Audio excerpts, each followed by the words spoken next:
Hello, કેમ છો મારા વાલા વિદ્યાર્થી મિત્રો? માય સેલ્ફ હર્ષા વસી, મારી ચેનલમાં તમારું સ્વાગત છે. આજે આપણે જોઈએ સ્ટાન્ડર્ડ 10 મેથ્સ સ્વાધ્યાય 1.3. ઓકે, સ્વાધ્યાય 1.3 માં પ્રમેય 1.3. ધારો કે p અવિભાજ્ય સંખ્યા છે. ખાસ યાદ રાખજો, અવિભાજ્ય સંખ્યા કોને કહેવાય આપણને ખબર છે. જે સંખ્યાને માત્ર બે જ અવયવ હોય. p એ કોઈ અવિભાજ્ય સંખ્યા છે તો કોઈ ધન પૂર્ણાંક a માટે a સ્ક્વેર એ p વડે જો વિભાજ્ય હોય તો a પણ p વડે વિભાજ્ય હોય. આ ખાસ ધ્યાન રાખજો. આનો ઉપયોગ કરી, આ પ્રમેયનો ઉપયોગ કરીને આપણે આજે દાખલા ગણશું સ્વાધ્યાય 1.3 અને નોટ ડાઉન કરી લેજો અને શક્ય હોય તો એને બે વાર લખો, મોઢે કરો. ઓકે, તો આજે આપણે જોઈ લઈએ, નોટ ડાઉન કરી લો. સ્વાધ્યાય 1.3. સ્વાધ્યાય 1.3 નો ફર્સ્ટ જે સમ છે, સાબિત કરો કે √5 અસમય છે. સાબિત કરો કે √5 અસમય છે. ચલો આપણે અસમય સાબિત કરવાનું છે તો આપણે શું ધારશું? એ સમય છે. ધારો કે √5 એ સમય છે. ધારો કે √5 એ સમય સંખ્યા છે. સમય છે. હવે સમય સંખ્યા કોને કહેવાય? કે જે p ના છેદમાં q સ્વરૂપે લખી શકાય, એટલે કોઈ અપૂર્ણાંક સ્વરૂપે a ના છેદમાં b સ્વરૂપે લખી શકાય. માટે ધારો કે √5 a upon b અને તમને ખબર હોય તો p ના છેદમાં q સ્વરૂપે આપણે જ્યારે કોઈ સંખ્યાને લખીએ તો હંમેશા શું યાદ રાખીએ કે એ બે વચ્ચે, મતલબ કોઈ બીજા અવયવ હવે ન હોય, મતલબ a અને b અવિભાજ્ય પૂર્ણાંક સ્વરૂપે એ બંને વચ્ચેનો ગુસાઅ 1 હોય તો શું લખશું? જ્યાં a અને b અવિભાજ્ય પૂર્ણાંકો છે.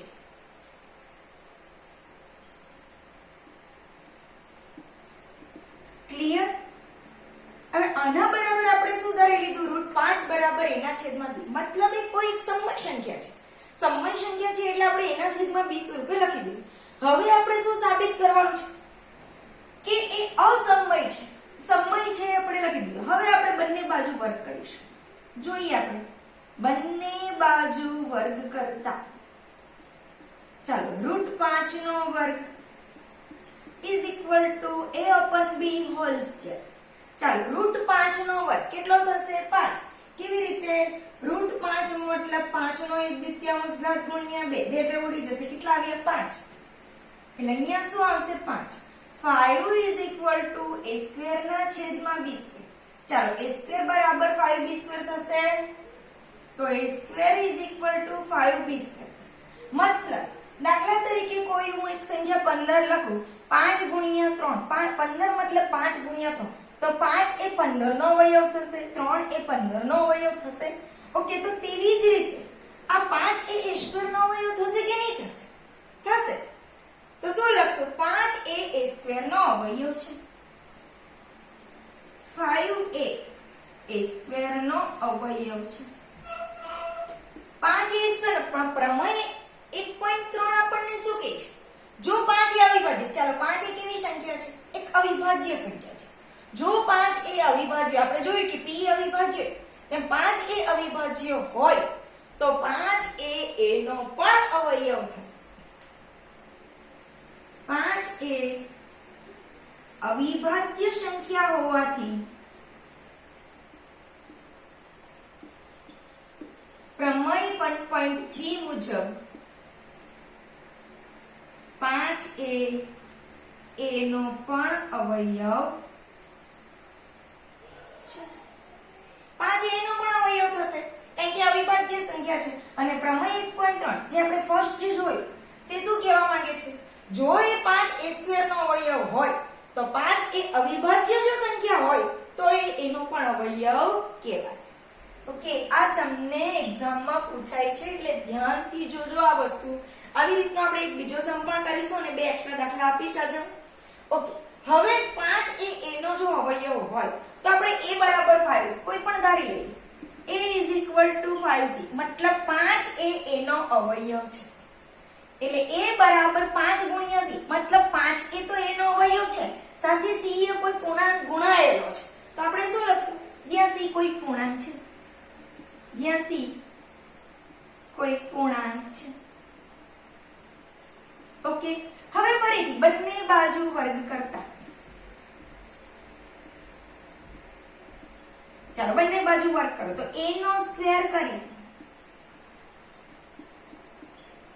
a સ્ક્વેર બરાબર 5 નો વર્ગ કેટલો થશે 25 c નો વર્ગ એટલે c સ્ક્વેર લખીશું પરંતુ આપણને a સ્ક્વેર બરાબર શું મળ્યું 5b સ્ક્વેર તો અહીંયા શું લખશું 5b સ્ક્વેર બરાબર 25c સ્ક્વેર અહીંયા શું લખશું કારણ કે a સ્ક્વેર બરાબર 5b સ્ક્વેર એ આપણું સાબિત થયેલું છે આગળ અહીંયા આવેલું છે a સ્ક્વેર બરાબર 5b તો જ્યાં a સ્ક્વેર છે ત્યાં મેં શું મૂક્યું 5b સ્ક્વેર હવે 5 છેદમાં જશે તો 5 50 25 થશે કઈ ખબર પડી નહીં પડી હોય તો જોઈ લો 5b સ્ક્વેર બરાબર 25c સ્ક્વેર તો b સ્ક્વેર બરાબર 25c સ્ક્વેર ના છેદમાં 5 5 50 25 તો b સ્ક્વેર બરાબર 5c સ્ક્વેર ક્લિયર તો હવે ફરીથી જો a સ્ક્વેર બરાબર 5b સ્ક્વેર તેવી જ રીતે b સ્ક્વેર બરાબર તો 5 એ b સ્ક્વેર નો અવયવ હોય અને જો 5 અવિભાજ્ય સંખ્યા હોય તો 5 એ b નો પણ અવયવ થશે પ્રમેય 1.3 મુજબ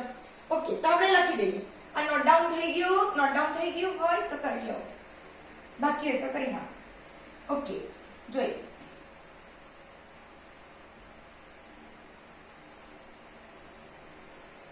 ખાસ ધ્યાન આપજો જો અહીં 5 એ b સ્ક્વેર નો અવયવ છે આપણે જોઈએ છીએ કે b સ્ક્વેર બરાબર 5 ગુણ્યા c સ્ક્વેર માટે 5 એ b સ્ક્વેર નો અવયવ છે પરંતુ 5 એ અવિભાજ્ય સંખ્યા છે પરંતુ 5 એ અવિભાજ્ય સંખ્યા છે માટે પ્રમેય 1.3 મુજબ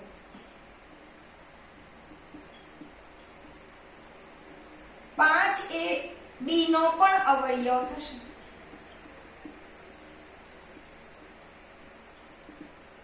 હવે તમે જો 5 એ b નો અવયવ છે 5 એ a નો અવયવ છે આપણે તો એવું કીધું હતું કે a ના છેદમાં b જ્યાં a અને b નો ગુસાઅ 1 છે મતલબ અવિભાજ્ય સંખ્યા છે જો બંને અવિભાજ્ય સંખ્યા હોય તો બંનેમાં 5 કોમન અવયવ હોય કેવી રીતે શકે કોઈ દિવસ ના હોઈ શકે શું કહેવા માંગુ છું સમજો છો પરંતુ a અને b એ પરસ્પર અવિભાજ્ય સંખ્યા છે a અને b પરસ્પર અવિભાજ્ય સંખ્યા છે જો અવિભાજ્ય સંખ્યા હોય તો 5 એ a અને b બંનેનો અવયવ ન હોઈ શકે ખ્યાલ આવે છે શું કહેવા માંગુ છું જો 5 એ અવિભાજ્ય મતલબ a અને b પરસ્પર અવિભાજ્ય સંખ્યા હોય તો બંનેનો સામાન્ય અવયવ 5 હોઈ શકે નહીં માટે 5 એ a અને b નો સામાન્ય અવયવ હોઈ શકે નહીં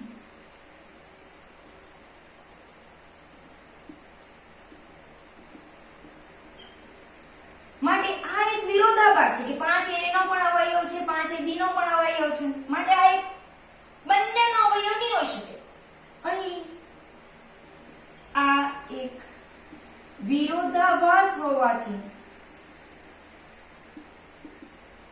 આપણી ધારણા ખોટી છે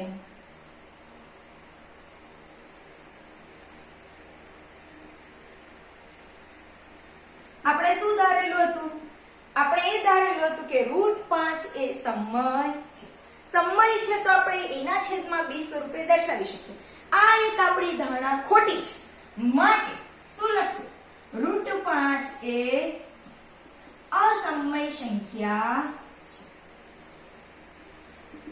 ઓકે આ તમારી વસ્તુ એક ક્ષમથી ક્લિયર નહીં થઈ શકશે હજી હું એક બીજું એક્ઝામ્પલ આપું અને તમારે હોમવર્કમાં એક બીજું લેવાનું છે કે √3 અસમય સંખ્યા છે સાબિત કરો બીજું √2 અસમય સંખ્યા છે સાબિત કરો અને એમાં કોઈ નહીં ખબર પડે તો મને કોમેન્ટ બોક્સની અંદર કોમેન્ટ કરીને જરૂરથી જણાવજો. હવે આપણે જોઈએ બીજો સમ. એક્સ્ટ્રા સમ છે સ્વાધ્યાય 1.3 માં નથી પણ આપણે જોઈશું. ઓકે, સાબિત કરો કે બીજો એક એક્સ્ટ્રા લઈ લઈએ આપણે. સાબિત કરો કે √7 અસમય છે. ક્લિયર? જોઈએ, આ નોટ ડાઉન કરી લેજો.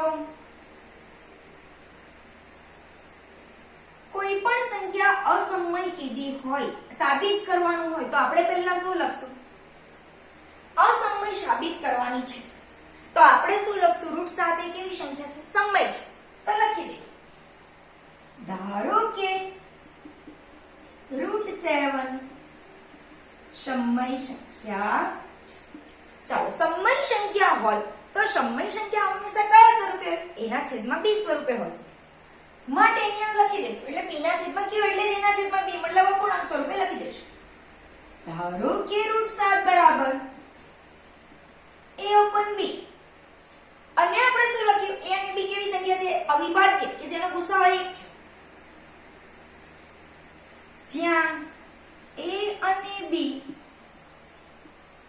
અવિભાજ્ય પૂર્ણાંકો છે મતલબ બંનેના કોઈ કોમન અવયવ હોઈ શકશે નહીં. બંને અવિભાજ્ય છે. એક 3 તો બીજી 5, એક 7 તો બીજી કોઈ પણ લઈ શકો તો 11. ખ્યાલ આવે છે? મતલબ બંને અવિભાજ્ય સંખ્યા છે કે જેમાં કોઈ પણ સામાન્ય હોય જેનો ગુસાઅ માત્ર 1 છે એવી સંખ્યા છે. ઓકે, તો જોઈ લઈએ. હવે બંને બાજુ વર્ગ કરતા. ચાલો, બંને બાજુ વર્ગ કરીશું. √7 નો square is equal to a ના છેદમાં b હોલ સ્ક્વેર. ચાલો, √7 નો વર્ગ શું થશે? 7. 7 is equal to a square ના છેદમાં b સ્ક્વેર. તો a સ્ક્વેર બરાબર આ બેનો ગુણાકાર થશે 7b સ્ક્વેર. તો 7a સ્ક્વેર નો અવયવ થશે. હવે લખી દેશું અહીં 7 એ a સ્ક્વેર નો અવયવ છે. પરંતુ 7 એ કેવી સંખ્યા છે? વિભાજ્ય છે કે અવિભાજ્ય છે? અવિભાજ્ય સંખ્યા છે. એના માત્ર બે જ અવયવ, 7 એકુ 7. પરંતુ 7 અવિભાજ્ય સંખ્યા હોવાથી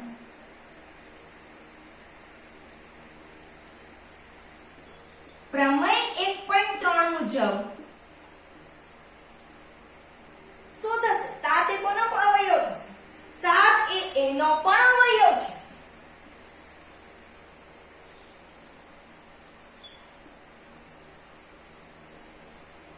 આટલે સુધી ક્લિયર થઈ ગયું? સમજી લેજો ધ્યાનથી. ક્લિયર? હવે શું કહેશું? 7 એ નો અવયવ હોય તો ધારો કે શું લેશું? 7a is equal to 7c. મતલબ 7 એ નો અવયવ છે જ્યાં c કોઈ પૂર્ણાંક છે.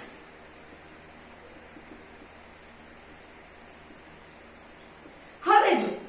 હવે શું કરશું? ફરીથી બંને બાજુ વર્ગ કરતા. ચાલો, બંને બાજુ વર્ગ. a નો વર્ગ અને આ બાજુ શું છે? 7c આખા નો વર્ગ. એટલે a સ્ક્વેર બરાબર 7 નો વર્ગ 7 * 7 = 49 49c સ્ક્વેર. ચાલો, a સ્ક્વેર બરાબર આપડા કેટલા આવેલા છે? 7b square. તો જ્યાં a સ્ક્વેર છે ત્યાં શું મૂકશું? 7b સ્ક્વેર બરાબર 49c સ્ક્વેર. a સ્ક્વેર બરાબર 7b સ્ક્વેર અહીંયા લખી દઈશું. કારણ કે શા માટે આપણે 7b સ્ક્વેર? તો a સ્ક્વેર ની જગ્યાએ શું આવશે? 7b સ્ક્વેર, કારણ કે આપણે a સ્ક્વેર બરાબર છે આવેલા. ચાલો, 7 * 7 = 49. શું જવાબ આવ્યો? b સ્ક્વેર બરાબર 7c સ્ક્વેર. એનો મતલબ શું? જેવી રીતે 7 એ a સ્ક્વેર નો અવયવ છે તેવી રીતે 7 એ b સ્ક્વેર નો અવયવ થશે. ગુડ, લખી દઈએ. 7 એ b સ્ક્વેર નો અવયવ છે. પરંતુ 7 એ કેવી સંખ્યા છે? પરંતુ 7 એ અવિભાજ્ય સંખ્યા છે.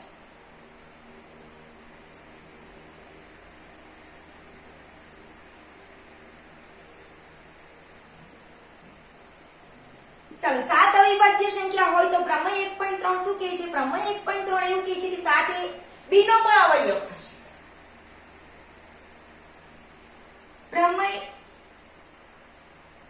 1.3 મુજબ 7ab નો પણ અવયવ છે.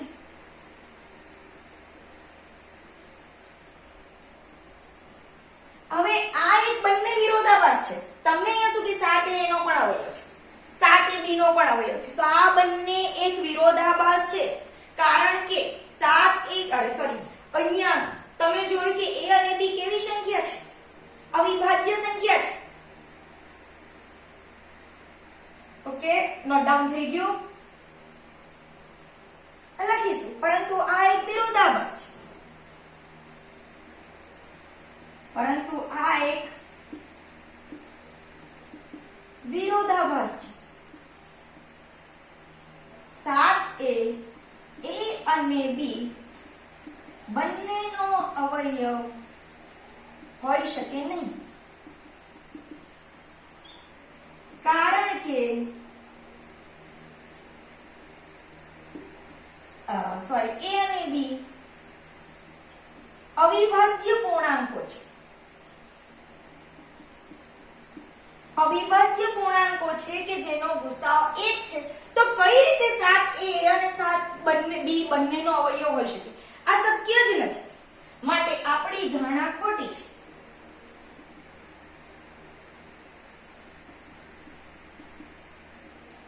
અને √7a કેવી સંખ્યા થશે? અસમય સંખ્યા થશે. માટે √7a અસમય સંખ્યા. Good, clear? સમજ પડી ગઈ? તો આ જ રીતે તમારે √2 અને √3 સાબિત કરવાનું છે. અને એમાં કોઈ પણ તકલીફ હોય તો મને કોમેન્ટ બોક્સની અંદર કોમેન્ટ કરીને જરૂરથી જણાવજો. હવે આપણે જોઈએ ક્વેશ્ચન નંબર 2. નોટ ડાઉન કરી લેજો, સાથે સાથે કરતા રહેજો. √15 પણ લઈ શકો તમે પોતાની જાતે. ઓકે, અમે કયા સાબિત કર્યા? √5 અસમય સાબિત કર્યું, √7 અસમય સાબિત કર્યું, √2 અને √3 તમે સાબિત કરશો. અને પ્રમેય 1.3 એકદમ મોઢે કરી નાખજો. ધ્યાન રાખજો, દરેક જગ્યાએ પ્રમેય 1.3 ની લાઈનો આવે છે. અને બીજું, આ સમ બોર્ડની અંદર પૂછાય છે, એટલે ધ્યાનથી જોજો. હવે જોઈએ સેકન્ડ. સાબિત કરો કે 3 + 2 √5 અસમય છે. સાબિત કરો કે 3 + 2 √5 અસમય છે. ચાલો, અસમય સંખ્યા છે એવું કીધું હોય તો આપણે સૌથી પહેલા શું કરશું? ધારો કે સમય છે તો લખી દઈએ. ધારો કે